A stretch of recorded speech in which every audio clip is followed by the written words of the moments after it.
প্রকৃতির সব থেকে সুন্দর সৃষ্টি কি বলতো? আমার মতে ফুল। আজ টিউশন ছুটির পর চলে গিয়েছিলাম আমাদের কোলাঘাটের রূপনারায়ণ নদীর ধারে গৌরাঙ্গ ঘাটের ফুলের মেলা দেখতে। খুব বড় কিছু না, তবে চারপাশটা ভরে গিয়েছিল নানান ফুলের রঙে। নদীর শীতল হাওয়া, ফুলের হাসি, আর কিছু নীরব মুহূর্ত। মাঝে মাঝে মনে হয় এই ছোট ছোট মুহূর্তগুলোই আমাদের জীবনের সবচেয়ে সুন্দর অংশ।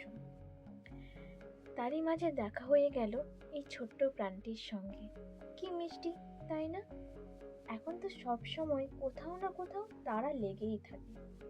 এখানে এসে সেই তারাটা একটু কমে গেল। খুব বেশি সময় থাকতে পারিনি, তবুও মনটা ভালো হয়ে গেল। নদী বয়ে চলেছে আপন মনে, তার সাথে তাল মিলিয়ে বয়ে চলেছে একটি নৌকা। সবকিছু মিলিয়ে আজকের দিনটা বেশ সুন্দর কাটলো। ফিরতে মন চাইছিল না, কিন্তু বাড়িতে ফিরতে তো হবেই।